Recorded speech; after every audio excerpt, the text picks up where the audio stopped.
Hello guys. आज मेरे गले में थोड़ी खराश है। उससे याद आया, जो आज हम इफ़ेक्ट पढ़ रहे हैं उसे भी लोग खराश इफ़ेक्ट ही बोलते हैं,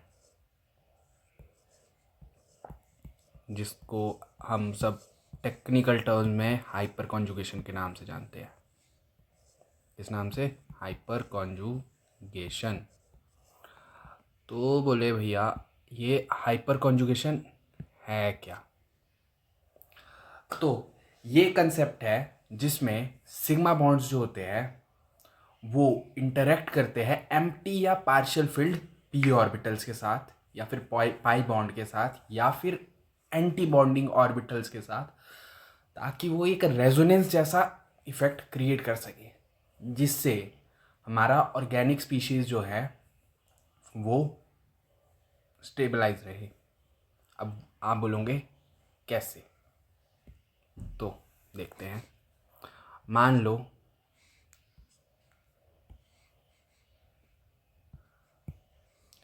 कि ये मेरा एक स्पीशीज़ है, CH सी, यहाँ पर एक कार्बोकेटाइन और CH3 और यहाँ पर CH3। अब वैसे तो ये तीनों साइड की स्पीशीज़ एक जैसी है, तो तीनों में से किसी एक साइड में भी चल सकता है, लेकिन मैं पर्टिकुलरली अभी इस साइड की बात कर रहा हूँ। ठीक है। तो इसमें क्या होता है कि अब ये कार्बोकेटाइन है, यहाँ पर कार्बोकेटाइन बनने की वजह से क्या, यहाँ पर एक पार्शियल पार्शियल नहीं, एक एम्प्टी ऑर्बिटल बनता है। एम्प्टी ऑर्बिटल बनता है, और इसी एम्प्टी ऑर्बिटल में हमारा जो जो ये हाइड्रोजन का इलेक्ट्रॉन है वो मूव करेगा। कैसे? कुछ इस तरह से, डबल बॉन्ड CH3 और यहाँ पर एक CH3, एक सिंगल बॉन्ड, और यहाँ पर H के ऊपर प्लस, और यहाँ पर एक रेजोनेंस जैसा स्ट्रक्चर क्रिएट होगा, लेकिन इस रेजोनेंस में कोई बॉन्ड नहीं होगा, जिसे हम नो बॉन्ड रेजोनेंस या फिर हाइपर कॉन्जुगेशन के नाम से जानेंगे, है ना। तो हाइपर कॉन्जुगेशन के बारे में हमने थोड़ा सा आइडिया लिया। अब शुरुआत करते हैं मेन हाइपर कॉन्जुगेशन से। अब हाइपर कॉन्जुगेशन जो हमने पढ़ा है वो भी फर्दर तीन तरह का होता है। एक सैक्रिफिशियल हाइपर कॉन्जुगेशन, एक आइसोवेलेंट हाइपर कॉन्जुगेशन, और एक रिवर्स हाइपर कॉन्जुगेशन। ठीक है। शुरुआत हम सैक्रिफिशियल या हेट्रोवेलेंट हाइपर कॉन्जुगेशन से करेंगे, जो कि जैसे कि इसका नाम ही सजेस्ट करता है, हिट्रो। हिट्रो से मतलब होता है दो अलग अलग। तो यहाँ पर हमारा जो बॉन्ड होगा वो CH टाइप का बॉन्ड होगा, जिसमें हाइपर कॉन्जुगेशन को हम ऑब्जर्व करेंगे। और यहाँ पर जो ये H होगा ये कोई नॉर्मल H नहीं होगा, ये अल्फा हाइड्रोजन होगा। ठीक है। और अब जो अगला होमोवेलेंट है, नाम जिस तरह से इसका सजेस्ट करता है, होमो होमो मतलब सेम टाइप का। यहाँ पर या तो यहाँ पर हमारा CC बॉन्ड के बीच में हाइपर कॉन्जुगेशन को हम ऑब्जर्व करेंगे, है ना। और जो हमारा तीसरे टाइप का हाइपर कॉन्जुगेशन है उसे बोलेंगे हम रिवर्स हाइपर कॉन्जुगेशन। ये हम बेसिकली एल्कीन में देखते हैं। वैसे हम ये जितने भी है हाइपर कॉन्जुगेशन के इफेक्ट है, ये हम जनरली एल्कीन में देख रहे हैं, लेकिन इसकी खास बात यह है कि यहाँ पर हम अल्फा हेलोजन्स में देखेंगे, और इसे हम माइनस हाइपर कॉन्जुगेशन बोलते हैं। अब बोले भैया, ये माइनस हाइपर कॉन्जुगेशन और ये प्लस हाइपर कॉन्जुगेशन में फ़र्क क्या है? प्लस हाइपर कॉन्जुगेशन में जब यहाँ पर नो बॉन्ड रेजोनेंस होता है तो वहाँ पर H प्लस या C प्लस बनता है। अब यहाँ माइनस हाइपर कॉन्जुगेशन में क्या होगा कि जो वहाँ ऊपर स्पीशीज़ होगी उसके ऊपर नेगेटिव चार्ज होगा, और जो कार्बन है उसके ऊपर पॉजिटिव चार्ज होगा। जब वो हाइपर कॉन्जुगेशन शो नहीं कर रहे थे तो वो पहले कुछ इस तरह से दिख रहे थे। है ना। और इसे हम नो बॉन्ड रेजोनेंस या फिर बेकर नाथन इफेक्ट के नाम से भी जानते हैं। अब जब हम बात कर रहे हैं हाइपर कॉन्जुगेशन की, तो यहाँ पर हम कुछ कंडीशंस की भी बात करेंगे। कोई भी चीज़ है उसके लिए कुछ पर्टिकुलर कंडीशंस भी होती है, ठीक है। तो यहाँ पर मान लीजिए आपका एक जो स्पीशीज़ होगा उसके अंदर एक sp2 कार्बन होना ही चाहिए, है ना। और जो उसके साथ वाला कार्बन हो वो हमेशा एक sp3 कार्बन हो। अब बोले भैया sp2 sp3 कार्बन क्या है, तो इसके लिए आपको केमिकल बॉन्डिंग पढ़नी होगी, है ना। वैसे ज़्यादा मुश्किल नहीं है। तो यहाँ पर हम कार्बन के केस में देखेंगे तो मतलब देखो sp मतलब कि उसके आसपास जो सिंगल और डबल बॉन्ड को, डबल या ट्रिपल बॉन्ड को एक बारी गिनना है, सिंगल बॉन्ड को भी एक बारी गिनना है। sp में हमारा जो नंबर आएगा वो होगा 2, sp2 में जो हमारा नंबर आएगा वो होगा 3, sp3 में जो आपका नंबर आएगा वो होगा 4, है ना। तो यहाँ देखिए कार्बन के आसपास सिंगल बॉन्ड कितने हैं, 1 2 3 4, तो ये एक तरह से sp3 हो गया। अब यहाँ पर देखेंगे, इसको जब थोड़ा ओपन करेंगे H और यहाँ पर एक सिंगल बॉन्ड, तो यहाँ पर हमारे नंबर ऑफ बॉन्ड्स कितने आ रहे हैं इंक्लूडिंग ये, तो ये हो गए 3, तो ये क्या हो जाएगा sp2, है ना।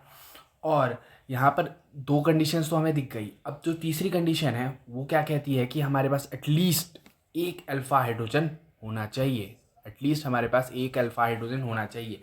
अब अल्फ़ा हाइड्रोजन के लिए पहले हमें अल्फ़ा कार्बन का पता होना चाहिए। अल्फ़ा हाइड्रोजन या फिर अल्फ़ा कार्बन, अल्फ़ा कार्बन नहीं, अल्फ़ा हाइड्रोजन नहीं, हम अल्फ़ा कार्बन की बात करते हैं। अल्फ़ा कार्बन वो कार्बन होता है जो कि किसी कार्बोकेटाइन, कार्बोएनाइन या कार्बन फ्री रेडिकल या फिर डबल बॉन्ड के साथ एडजेसेंट कार्बन को हम अल्फ़ा कार्बन बोलेंगे। और उस अल्फ़ा कार्बन के ऊपर लगा हुआ हाइड्रोजन को हम क्या बोलेंगे, अल्फ़ा हाइड्रोजन। सिंपल। तो यहाँ पर अगर हम देखेंगे तो हमें इस स्पीशीज़ में सब कुछ दिख रहा होगा। जैसे कि हमें यहाँ पर अल्फ़ा हाइड्रोजन्स दिख रहे हैं, एक sp3 कार्बन दिख रहा है, एक sp2 कार्बन दिख रहा है। अब जब हमने टाइप ऑफ हाइपर कॉन्जुगेशन की बात की थी, तो वहाँ पर हमने सबसे पहले क्या देखा था, सैक्रिफिशियल हाइपर कॉन्जुगेशन या फिर हेट्रोवेलेंट हाइपर कॉन्जुगेशन या और आइसोवेलेंट हाइपर कॉन्जुगेशन। हमारे इम्पॉर्टेंट ये 2 है ना। तो शुरुआत हम कहाँ से करेंगे, आइसोवेलेंट ये प्रोसीजर से, ठीक है। तो शुरू करते हैं।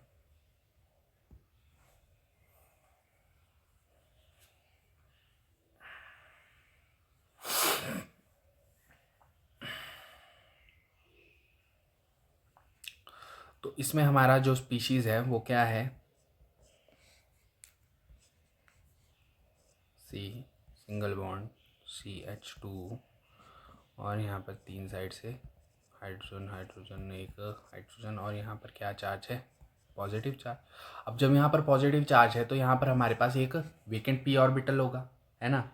तो वेकेंट ऑर्बिटल में क्या होगा कि यहाँ पर हमारा बॉन्ड टूटेगा, तो ये मोर इलेक्ट्रोनेगेटिव है, तो इसके पास क्या आ जाएगा, नेगेटिव चार्ज, और यहाँ पर क्या आ जाएगा, पॉजिटिव चार्ज। और ये जो नेगेटिव चार्ज है ये मतलब जो ये इलेक्ट्रॉन होंगे वो आगे इसमें शिफ्ट हो जाएंगे, है ना। तो हमारा जो स्ट्रक्चर बनेगा वो कैसे बनेगा, डबल बॉन्ड CH2, यहाँ पर एक H, यहाँ पर एक H। उसी तरह से अगला स्ट्रक्चर हमारा कैसे बनेगा, यहाँ पर एक H, यहाँ पर एक CH2 और यहाँ पर H प्लस। फिर अगला स्ट्रक्चर जो हमारा बनेगा, यहाँ पर हमारा H प्लस, CH और डबल बॉन्ड CH2 और लास्ट में सेम स्ट्रक्चर। तो आइसोवेलेंट में हमने क्या देखा है कि हमारा जो डबल बॉन्ड कहाँ है, किसके बीच में है, 2 कार्बन्स के बीच में है ना। तो अब हमारे पास ये एक ऑप्शन है कि जब भी हमें बोलेंगे number of hyper conjugation structures, तो हम एक एक स्ट्रक्चर को बना के देखेंगे, 1 2 3 4। या फिर अब हम नीट का एग्ज़ाम दे रहे हैं, नीट में हमें 1 मिनट से भी कम में हमें क्वेश्चन करना है, तो ये काम फिजिबल नहीं है। तो इसके लिए हम यूज़ करेंगे ट्रिक। तो वो ट्रिक क्या है? तो जब number of hyperconjugative structure पूछे जाएंगे तो alpha H plus 1, alpha hydrogen plus 1, तो यहाँ पर स्ट्रक्चर देखो जो ऊपर बनाया था वो सेम स्ट्रक्चर है। तो यहाँ पर ये हमारा कार्बोकेटाइन है, उसके साथ वाला अल्फा कार्बन के ऊपर अल्फा हाइड्रोजन। तो यहाँ देखो अल्फा H प्लस 1, तो 1 2 3 अल्फा हाइड्रोजन है, उसमें 3 + 1 4। तो यहाँ पर कितने स्ट्रक्चर बन रहे हैं हाइपर कॉन्जुगेटिव स्ट्रक्चर? 4, 1 2 3 4। ठीक है। अब अगला क्या सवाल पूछा जा सकता है कि hyperconjugative structure involving carbon hydrogen bond breaking. यहाँ देखिए ना, ये वाला जो पहला स्ट्रक्चर है इसमें कोई कार्बन हाइड्रोजन के बीच में बॉन्ड ब्रेक नहीं हुआ है।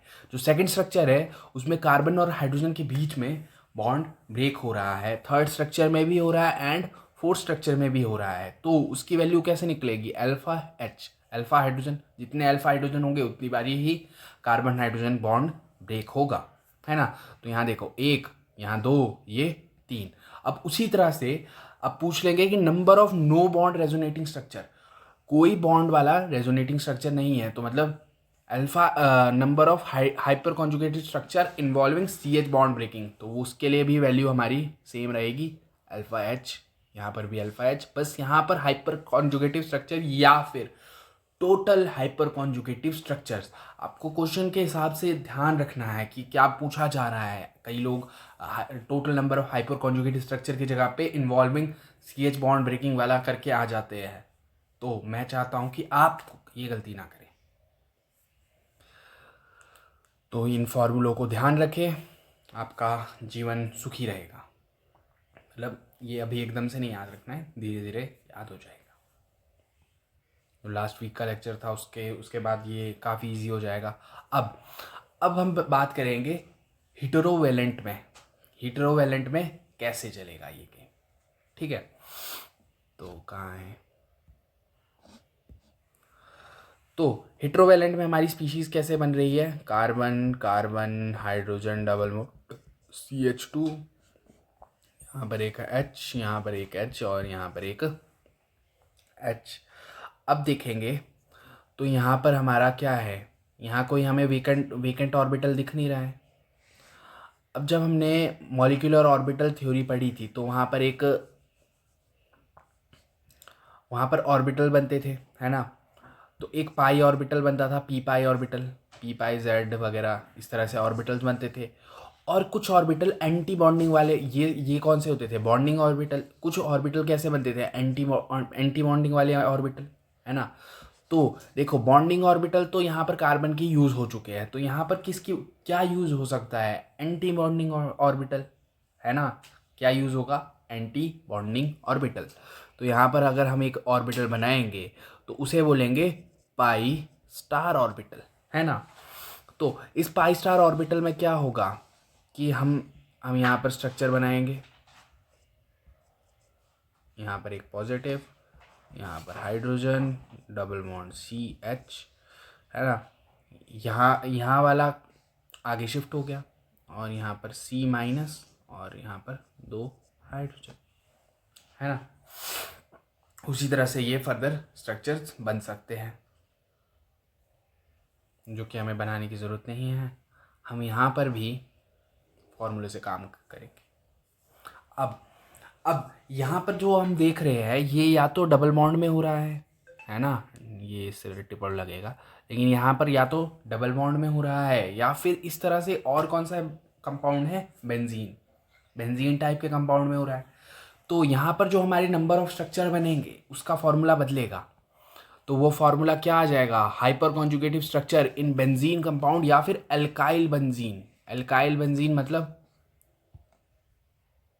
कुछ इस तरह का।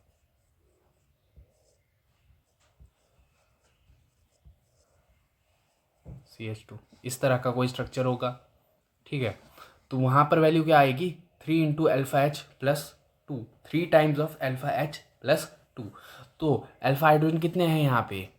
1 2 3, 3 3 9 10 11। तो यहाँ पर हम लगभग 11 स्ट्रक्चर्स बना सकते हैं। अब अगर आप पेपर में भूल रहे हो और आप 11 स्ट्रक्चर बनाओगे तो आप एक क्वेश्चन में ही निपट लोगे, और हमें चाहिए नहीं, हमें एक क्वेश्चन में निपटना है, हमें पूरा पेपर निकालना है। और जिस हिसाब से नीट 2024 की कट ऑफ गई है उससे तो 25 में पता नहीं क्या होगा। तो अब उसी तरह से अगले क्वेश्चंस देखेंगे। तो hyperconjugative structure involving C H bond breaking, तो उसमें क्या कर लेंगे 3 इंटू अल्फा एच, है ना। और उसी तरह से no bond resonating structure 3 into alpha H. तो यहाँ पर हमने एक स्ट्रक्चर बना के देखा है अल्काइल बेंजीन टाइप का, है ना। तो ये क्या है,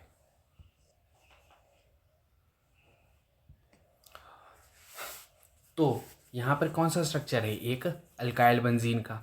अब इसे अगर हम इस तरह से सॉल्व करेंगे एक एक स्ट्रक्चर बना के, तो गेम तो बनने से रही। तो हम क्या करते हैं 3 टाइम्स ऑफ अल्फा एच का फॉर्मूला लगाएंगे और गेम खत्म। तो अल्फा हाइड्रोजन कितने होंगे 1 2 3, 3 3 ज़ा 9, 1 2 3 4 5 6 7 8 9, और इस तरह से 3 स्ट्रक्चर बनेंगे, तब कहीं जाके हमारा काम होगा। Is it clear. तो आगे बढ़ते हैं। अब आएंगे हम रिवर्स हाइपर कॉन्जुगेशन पे। ये जितना भी अभी तक हमने पढ़ा था वो किस तरह का हाइपर कॉन्जुगेशन था, प्लस हाइपर कॉन्जुगेशन। ये वाला हाइपर कॉन्जुगेशन क्या है, माइनस हाइपर कॉन्जुगेशन टाइप का, मतलब रिवर्स में चलता है यहाँ पर इलेक्ट्रॉन का फ्लो, है ना। तो यहाँ पर हमारा किसकी वजह से हो रहा है, ये सबसे पहले चीज़ ये हेलोजन्स की वजह से हो रहा है ना। तो हेलोजन में क्या आएगा, हेलोजन पता है ना आपको क्या आता है, fluorine, chlorine, bromine, iodine, eighty, ये सब हमारे हेलोजन होते हैं। लेकिन यहाँ तक ही काम चलता है हमारा, यहाँ नीचे तक आते नहीं, ये सॉलिड टाइप का हो जाता है ना। तो यहाँ पर हमारी इंटरेक्शन क्या होती है, pi sigma star interaction type की होती है, एंटी बॉन्डिंग ऑर्बिटल में होती है। और हमारे number of hyperconjugative structure कितने होते, कैसे निकालेंगे हम, अल्फा हेलोजन +1। अब यहाँ पर number of hyperconjugative structure involving C halogen breaking, तो वो भी क्या हो जाएगा अल्फा हेलोजन। और total number of no bond resonance alpha halogen के बराबर। अब जो -H की वैल्यू किस में सबसे ज़्यादा स्ट्रांग होगी, जिसकी लिविंग कैपेबिलिटी सबसे ज़्यादा होगी और छोड़ने की कैपेबिलिटी सबसे बड़े में होती है ना। मतलब इस तरह से समझो, सेक्रीफाइस सबसे ज़्यादा कौन करता है, हमारे पापा, जो कि घर में सबसे बड़े हैं जनरली। अब वो किसी की मम्मी बड़ी हो वो एक अलग चीज़ है, लेकिन जनरली हमारे फादर्स ही सबसे ज़्यादा सेक्रीफाइस करते हैं। तो उस तरह से जो सबसे बड़ा होगा वो एक अच्छा लिविंग ग्रुप होगा, है ना। तो वो -H सबसे ज़्यादा शो करेगा, है ना। अगर यहाँ पर मान लो कि आपको एक साथ ही ये सब आ जाए, तो एक कंपैरिजन के लिए ये आपको दे दिया है मैंने। अब ये तो सारा देख लिया हमने कि क्या है, क्यों है, कैसे है। अब हम बात करेंगे किस पे, एप्लीकेशन के ऊपर, क्योंकि बिना एप्लीकेशन के तो ये पढ़ के कोई फ़ायदा नहीं है, क्योंकि क्वेश्चन तो एप्लीकेशन पे ही आएगा, है ना। क्योंकि आपका थ्योरी वाला एग्ज़ाम नहीं है, एचपी बोर्ड या फिर सीबीएसई बोर्ड तो है नहीं है कि हाँ मुझे what is hyper conjugation, it is a type of effect blah blah blah, है ना। तो हमारे को एमसीक्यू टाइप का क्वेश्चन करना है, और वो कैसे करना है, एप्लीकेशन बेस्ड क्वेश्चन की प्रैक्टिस करके। तो अब हम बात करेंगे, तो देखते हैं। तो इसके क्या एप्लीकेशन है, पहला स्टेबिलिटी ऑफ कार्बोकेटाइन, दूसरा stability of carbon free radical, और तीसरा स्टेबिलिटी ऑफ अल्कीन, जो कि किसके ऊपर डायरेक्टली प्रोपोर्शनल है, नंबर ऑफ अल्फा हाइड्रोजन पे, है ना। और यहाँ पर हम इससे हीट ऑफ हाइड्रोजनेशन निकाल सकते हैं, जो कि स्टेबिलिटी ऑफ एल्कीन के इन्वर्सली प्रोपोर्शनल होगा। जो जितना ज़्यादा स्टेबल होगा उतनी हीट ऑफ हाइड्रोजनेशन उतनी कम होगी, है ना। और इलेक्ट्रॉन डेंसिटी, बेंजीन रिंग के ऊपर हम इलेक्ट्रॉन डेंसिटी को भी कैलकुलेट कर सकते हैं हमारे हाइपर कॉन्जुगेशन इफेक्ट की मदद से। अब स्टेबिलिटी ऑफ एल्कीन्स पे आएंगे। देखो क्या कार्बोकेटाइन कार्बोनाइन में क्या है कि जहाँ पर ज़्यादा नंबर ऑफ हमें क्या बोलते हैं अल्फ़ा हाइड्रोजन मिल जाएंगे, वहाँ पर हमारा वो ज़्यादा हो जाएगा। तो इसके लिए क्या ऑर्डर आ जाएगा, एक tertiary greater than secondary, greater than primary. In which case? In case of carbocation, है ना। और कार्बोनाइन उल्टा हो जाएगा 1 2 3 एंड कार्बन फ्री रेडिकल। फिर से in case of carbon free radical में क्या होगा, हमारा tertiary greater than secondary greater than primary, है ना। तो ये रहेगा। और अब हम बात करेंगे अल्कीन की स्टेबिलिटी के ऊपर। अल्कीन की स्टेबिलिटी के लिए सीधा हम क्वेश्चन से शुरुआत करेंगे, ज़्यादा हम सिरदर्दी नहीं लेंगे। तो हमने क्या पढ़ा ऊपर, stability of alkene is directly proportional to number of alpha hydrogen. तो सबसे पहले तो हमें सब में अल्फा हाइड्रोजन काउंट करने हैं। तो शुरुआत करते हैं, एक सेकेंड, कुछ अच्छा सा सुंदर सा रंग लेंगे, पर्पल। वैसे मेरा टेस्ट अच्छा नहीं है लेकिन चलो ठीक है, पर्पल ही लेते हैं, पल पल दिल के पास तुम रहती हो। तो यहाँ पर अल्फा हेलोजन की वैल्यू, मतलब अल्फा हाइड्रोजन की वैल्यू क्या हो जाएगी, ये इन दोनों के साथ वाले कार्बन 1 2 3 4, 4 अल्फा कार्बन है, तो उनके ऊपर कितने हाइड्रोजन है, 3 3 6 3 9 3 12, तो ये हो गया 12। अब अगले में आएंगे तो यहाँ पर देखेंगे हाइड्रोजन है डायरेक्ट अटैच, इसको काउंट नहीं करना है क्योंकि ये अलग कार्बन पे अटैच नहीं है, ये इसी के ऊपर अटैच है ना। तो हमारे कार्बन कितने हो जाएंगे, 1 2 3, 3 कार्बन के ऊपर 3 हाइड्रोजन, 3 हाइड्रोजन, तो ये अल्फा हाइड्रोजन की वैल्यू कितनी हो जाएगी, 9। अब उसी तरह से अगले पे आएंगे, थोड़ा सा एक सेकेंड, CH3, है ना। तो यहाँ पर हम अल्फा हाइड्रोजन की वैल्यू कैसे निकालेंगे, 2 कार्बन है तो ये हो जाएगा 6। उसी तरह से नेक्स्ट पे आएंगे, अल्फा हाइड्रोजन की वैल्यू क्या हो जाएगी, 6, यहाँ एक यहाँ कार्बन। अब उसी तरह से अगले में शिफ्ट करेंगे तो यहाँ पर अल्फा हाइड्रोजन की वैल्यू क्या आ जाएगी, 3 और 3 6, है ना। अब नेक्स्ट पे बात करेंगे तो अल्फा हाइड्रोजन की वैल्यू क्या हो जाएगी, 3।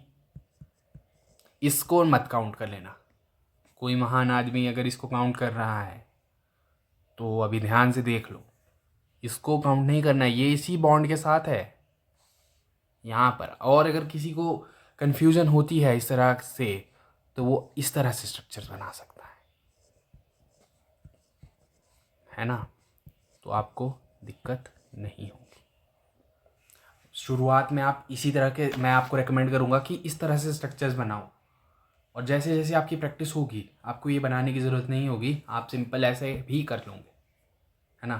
तो यहाँ पर हमारा अल्फा हाइड्रोजन की वैल्यू कितनी हो गई, 3।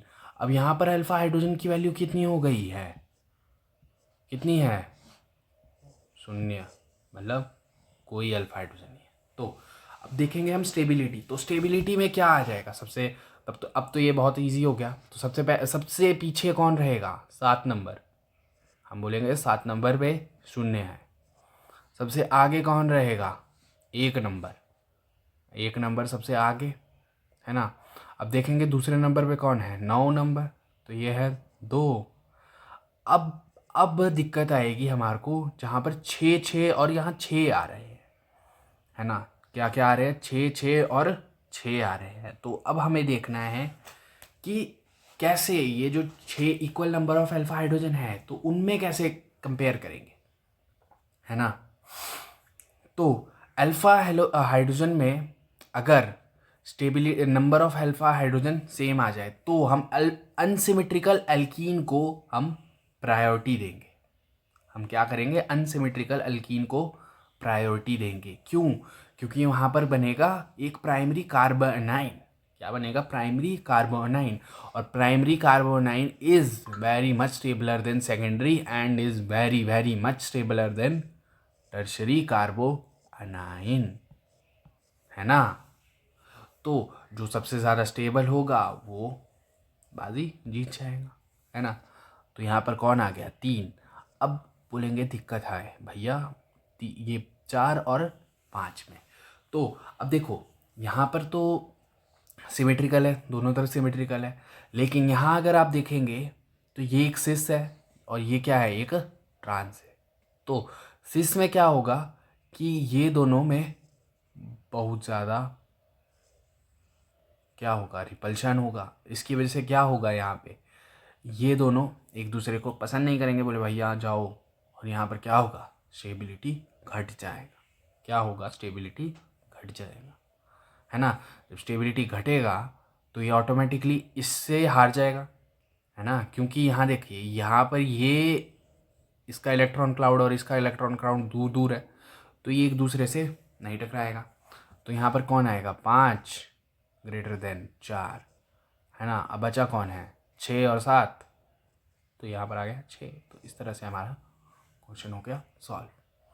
इतना बड़ा क्वेश्चन नहीं आएगा नीट में तुम्हें, लेकिन ये एक क्वेश्चन करने के बाद तुम्हारा स्टेबिलिटी ऑफ एल्कीन का कोई क्वेश्चन नहीं होगा, मतलब कोई क्वेश्चन नहीं रुकेगा, होगा नहीं, होगा नहीं, होगा।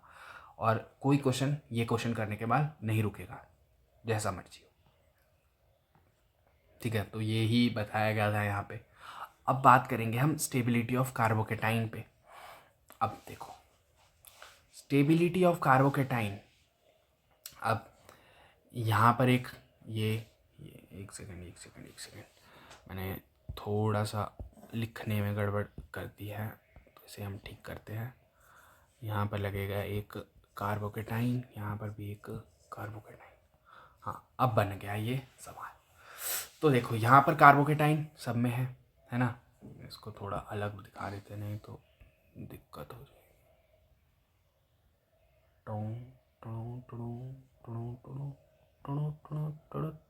हाँ, अब ठीक है।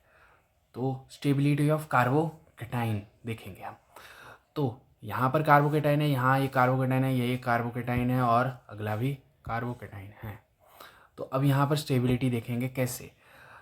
तो यहाँ देखेंगे हम, इसके साथ ये क्या है, कार्बन, इसके साथ लगे हुए अल्फ़ा कार्बन के ऊपर लगे हुए हाइड्रोजन पे। तो यहाँ देखिए, सॉरी, ये वाला क्या हो जाएगा, अल्फ़ा कार्बन, हाइड्रोजन कार्बन, और यहाँ इसका अल्फ़ा कार्बन, ये इसका अल्फ़ा कार्बन और ये इसका अल्फ़ा कार्बन। और हमें क्या देखना है, अल्फ़ा हाइड्रोजन देखना है, कार्बन के ऊपर लगे हुए हाइड्रोजन को देखना है। तो अब देखते हैं कैसे। तो इसके ऊपर कितने हैं अल्फ़ा हाइड्रोजन, 3 है। इसके ऊपर कितने हैं, 2 है। इसके ऊपर कितना है, 0 नहीं, 1 है। और यहाँ पर है ही नहीं। तो सबसे स्टेबल कौन हो जाएगा, ये पहला, फिर दूसरा, फिर ये तीसरा। अब देखेंगे अगला। अगले इसमें क्या है कि यहाँ और एक यहाँ। ये तो एकदम सिंपल है। आप बोलोगे क्या कि ये फिर ये फिर ये। नेक्स्ट क्वेश्चन क्या है, ये वाला, है ना। तो अगर हम यहाँ पर इंडक्टिव इफेक्ट के अकॉर्डिंग काम करेंगे तो हमारा आंसर क्या आ जाएगा, Ct greater than Cd greater than Ch, है ना। और हमारे हाइपर कॉन्जुगेशन के अकॉर्डिंग क्या आता है, CH3 greater than CD3 and is greater than CD3, है ना। और हमने ये भी पढ़ा था कहीं पे, किसी इंसान ने ये पढ़ा भी था कि हाइपर कॉन्जुगेशन जो होता है वो इंडक्टिव इफेक्ट से आगे होता है ना। और वो बोल देगा, बोले भैया हम क्या बोलते हैं कि हमें आंसर में ये कर देना चाहिए। और जैसे ही आप ये करेंगे तो एनटीए वाले बोलेंगे इधर, और वो लगाएंगे तुम्हें क्या, -1। क्या लगाएंगे, -1, जो हमें चाहिए नहीं। बोले बुड़बक, ये पोजीशन कौन सी है, मेटा। पोजीशन कौन सी है, मेटा। यहाँ पर रेजोनेंस और हाइपर कॉन्जुगेशन कभी एक्ट नहीं करना है। तो यहाँ पर कौन सा इफेक्ट एक्ट करेगा, इंडक्टिव इफेक्ट। और इंडक्टिव इफेक्ट क्या बोलता है, Ct3 greater than CD3 and greater than ये। तो उसके अकॉर्डिंग ये चलेगा। तो ये एक अच्छा क्वेश्चन बन जाएगा आपके लिए, अपने नोट्स में डालने के लिए। इसको लगाएंगे हम 2 स्टार, ठीक है। अब इसके बाद हमारा आखिरी कॉन्सेप्ट क्या आता है, electron density on benzene ring. जितना ज़्यादा प्लस हाइपर कॉन्जुगेशन होगा उतना इलेक्ट्रॉन डेंसिटी बढ़ेगा, है ना। और जितना इलेक्ट्रॉन डेंसिटी ज़्यादा होगा उतना रेट ऑफ ESR ज़्यादा होगा, ठीक है। तो अब हमें पता करना है electron density on benzene ring, है ना। तो करेंगे हम, आइए। +H सबसे ज़्यादा किसका होगा, इसका। क्यों, क्योंकि इसके पास अल्फ़ा H कितने हैं, 3, यहाँ पर अल्फ़ा H कितने हैं, 2, और यहाँ पर अल्फ़ा हेलोजन है, यहाँ पे भैया क्या है, हेलोजन।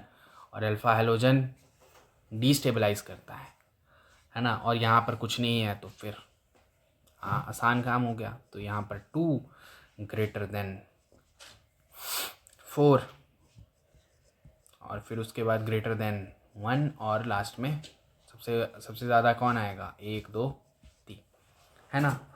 तो ये हमारा लास्ट क्वेश्चन है। इसके साथ हमारा हाइपर कॉन्जुगेशन आज के लिए समाप्त। आज का टॉपिक हमारा समाप्त यहीं होता है। अब मिलेंगे नेक्स्ट टॉपिक के लिए। तब तक आप इस वीडियो को लाइक शेयर सब्सक्राइब करें, कमेंट करें। जय महाकाल।